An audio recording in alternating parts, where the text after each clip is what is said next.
Biafra said today, for the simple reason that she has no jurisdiction to try me. None whatsoever. I came out of courtesy and respect. She stands recused from my case and cannot try my case.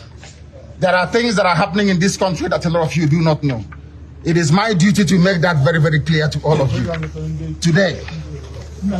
Because the lies are too much. The lies are too much. I sent a petition to NJC. I don't want to talk about it. Justice Binta Nyako is using her position for personal gain. For personal gain. Her son and her husband are facing corruption charges. And they told them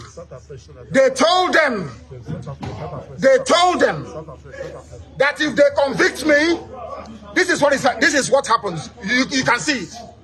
They don't want the truth to come out. Nobody wants the truth to come out. Nobody wants the truth to come out. Nobody wants the truth to come out in Nigeria. That's the problem. Who's that person? Corruption charges. They sent her to my case so they can release or smoothen the pathway for the husband and the son. They are facing. It doesn't matter if they're off it. In a corrupt society, that's what happens. They are very, very corrupt.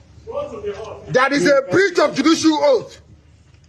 They have violated the judicial oath. They have shown bias according to Supreme Court. They are biased against me. Supreme Court said so. And that is why what is happening in the judgments and rulings concerning me has been happening. So, disobedience to Superior Court orders. Supreme Court said you are biased. You are against this man.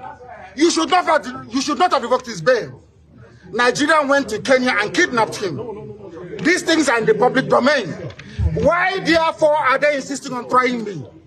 A court order was entered. In that very court order, it was said very clearly and succinctly that she is no more.